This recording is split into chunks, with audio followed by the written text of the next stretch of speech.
Si j'attrape moyennement fort, on va dire, mais que je l'accompagne, vas-y. Vas-y, bouge, bouge, bouge. Maintenant, je vais attraper fort, vas-y, bouge, bouge, bouge, bouge, bouge. Il va partir beaucoup plus facilement.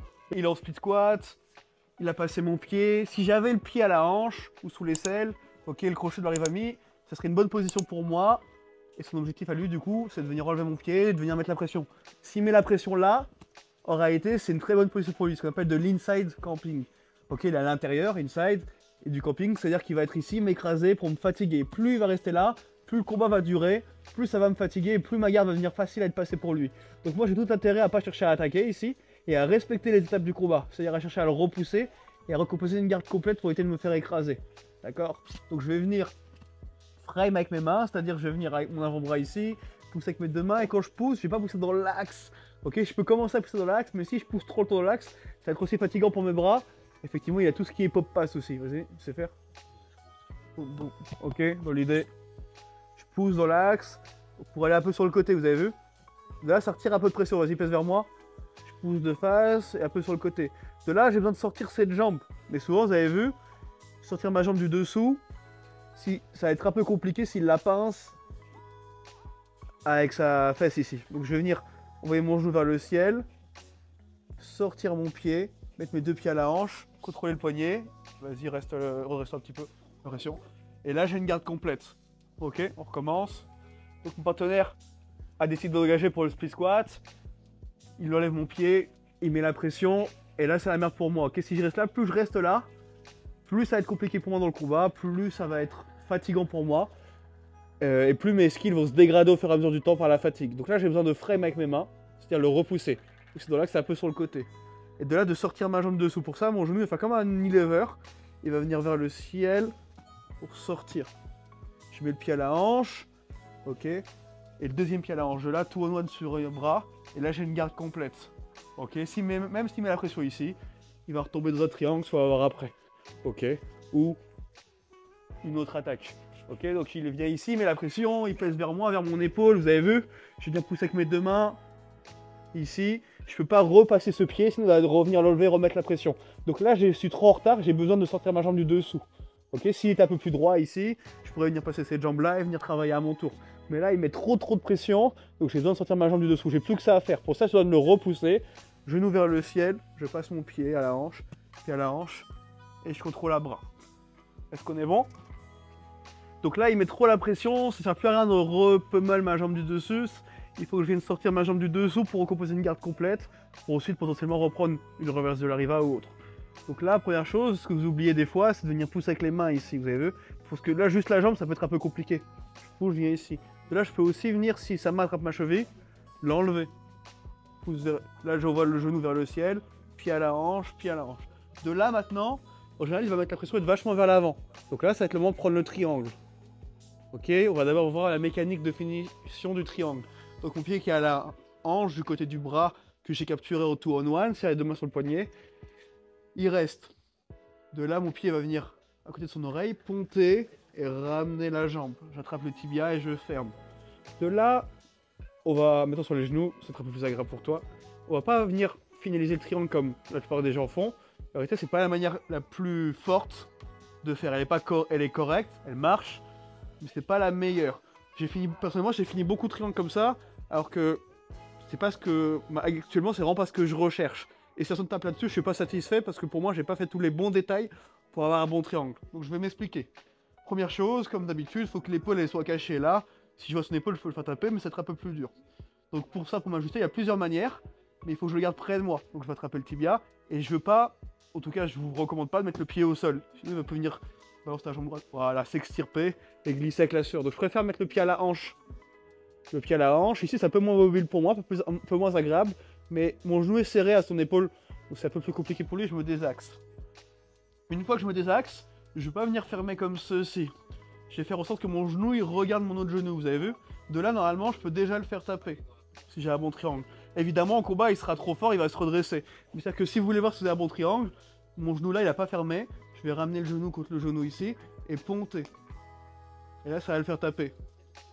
Ok? Et je veux pas fermer comme ça, sinon je perds tous les bénéfices. Vous avez vu, il faut que je ponte comme une brute pour le faire taper. Alors que là, j'ai juste à faire ça alors que j'ai les jambes ouvertes. Donc quand je vais fermer, je vais venir fermer en gardant le genou, qui regarde l'autre genou. Et là, j'ai même pas serré. Je vais rester un peu pour essayer de pas taper tout de suite. Ok, pardon, je vais essayer d'enlever de la pression. Donc mes deux genoux se regardent et c'est comme un casse-noisette maintenant. En tout cas, moi, c'est une image qui me parle, c'est les genoux, ils vont se recroqueviller. Je ramène vers moi et je ponte. En plus de ça, je peux combiner avec la griffe du haut du corps, soit tirer la tête, soit venir me désaxer pour avoir encore plus de pêche. Ici, vous voyez mes genoux? Je fais le triangle comme ça. Pas comme ça. Comme ça. On recommence. Donc là, le triangle vraiment intéressant, c'est quand il nous met la pression, ok? Donc là, je repousse, je frame, genou vers le ciel, je capture le grip, ok, pour libérer ma jambe. Je passe la jambe du dessous, je suis sur ma garde complète, two on one sur le bras. Contrôle sur le two on one. En général, les gens ils cherchent à attraper fort. En réalité, c'est un bon grip d'attraper fort. Et vas-y, enlève. Il a tendance à pouvoir s'extirper avec la sueur. Alors que si j'attrape moyennement fort, on va dire, mais que je l'accompagne, vas-y. Vas-y, bouge, bouge, bouge. Maintenant, je vais attraper fort, vas-y, bouge, bouge, bouge, bouge, bouge. Il va partir beaucoup plus facilement. Vous voyez, c'est beaucoup mieux sur un grip où son coude n'est pas coincé. C'est-à-dire, si son coude était au sol, je pourrais attraper fort et pousser vers le sol. De venir attraper ici sans serrer fort et venir accompagner le mouvement. Bouge un peu partout. Et là, le pied à la hanche, il pousse, ce pied il monte, je lève les hanches, je le ramène. Mes genoux se regardent, je ferme et je finis le triangle. Ok? Si j'ai besoin de réajuster le triangle, j'attrape tête, tibia, pied à la hanche, je me désaxe, les deux genoux se regardent. De là, si j'ai un bon triangle, vous pouvez essayer de le faire taper ici. Ou fermer ici et serrer. Mon tibia vient vers mes hanches vers mon tibia et mes genoux se recroquevillent. Et mon pied va là. Jamais je vais attraper mes orteils pour pas me péter la cheville. Je vais attraper toujours le tibia ici. Ok, ça c'est vraiment le triangle, comment il doit être fait normalement pour être le plus efficace possible. On reprend notre histoire. Donc voilà, j'ai pris la reverse de la Riva, ça s'est mal passé, il me met la pression ou peu importe. C'est lui qui essaie de venir ici. Je frame, genou vers le ciel, je recompose. Et là, il met la pression. Du coup, je peux pas venir attaquer le bas du corps ou reprendre une garde. Je vais attaquer le triangle et le truc c'est qu'il va se redresser. Ok, super, j'ai exactement la réaction que je veux.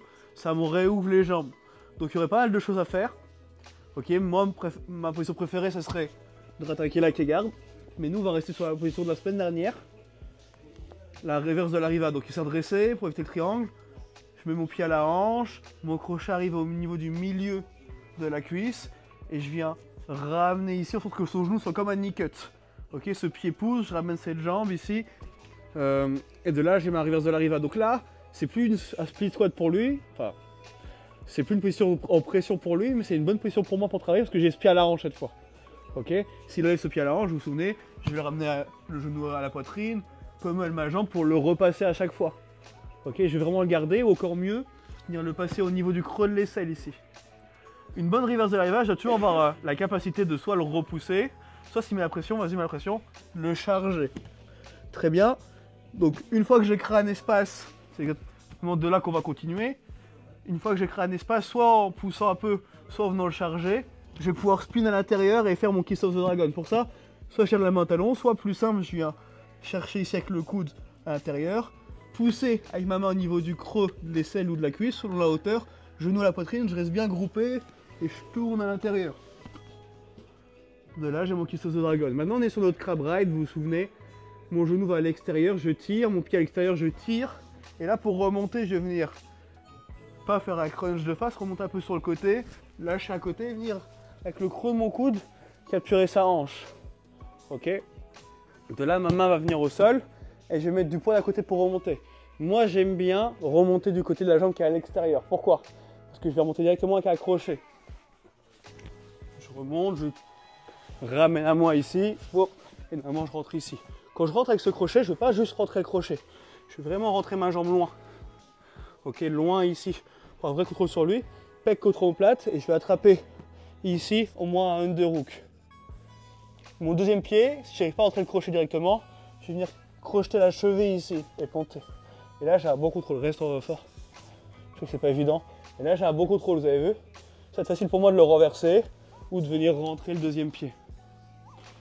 Ok. De là, on recommence. Il me met la pression, c'est la merde.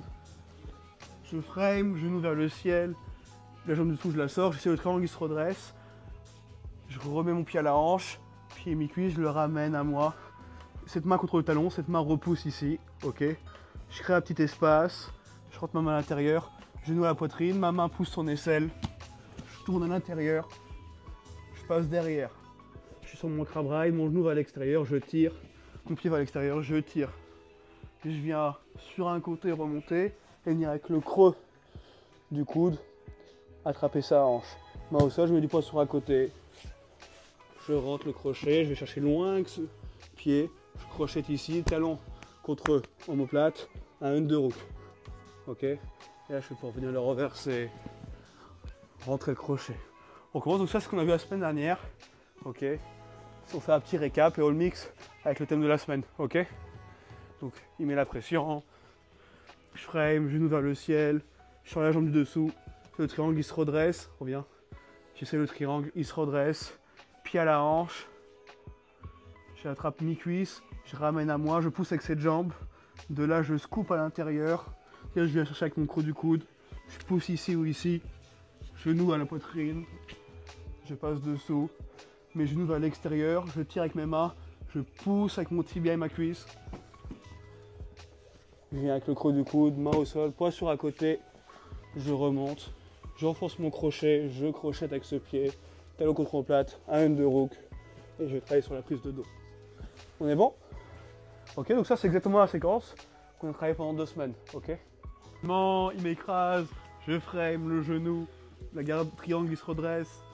Boum, reverse de l'arriva. Tout de suite je spin et sa jambe elle recule. Ok, donc là je peux plus spin, vous avez vu? Qu'est-ce que je vais faire? Ce pied, il peut être à la hanche, mais c'est encore mieux. Et c'est ce qu'on va faire d'aller sous l'aisselle.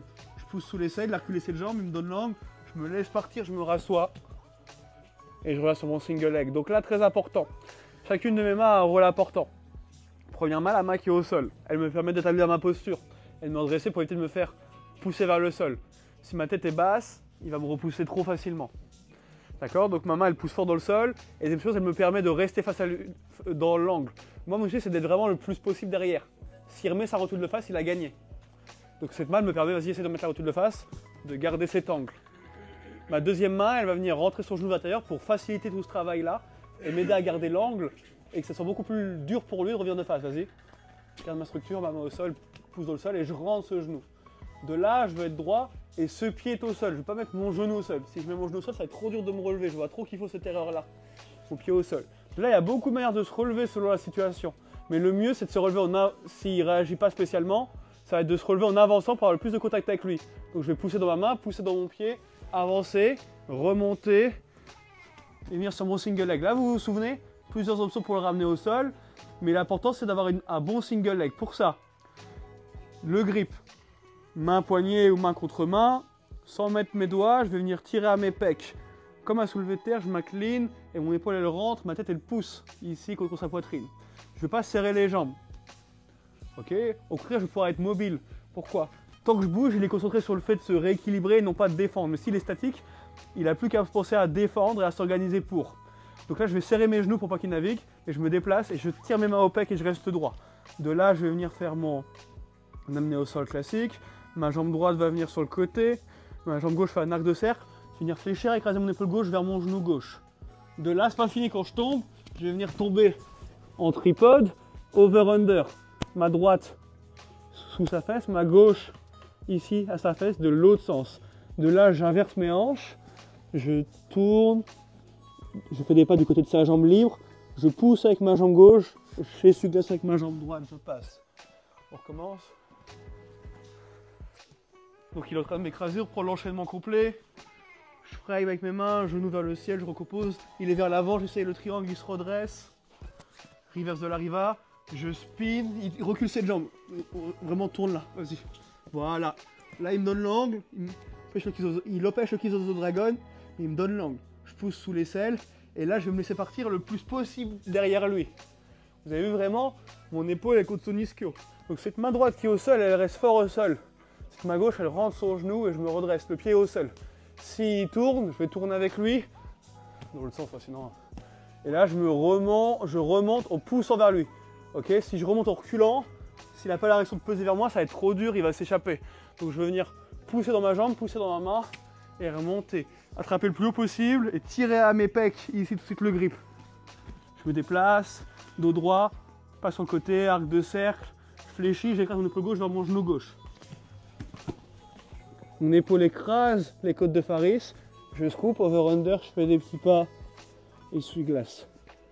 Ok, encore une fois.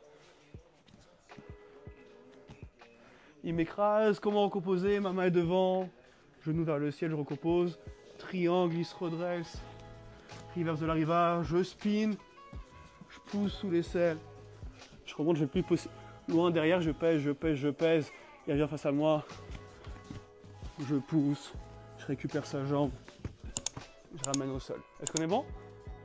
1, 2, 3.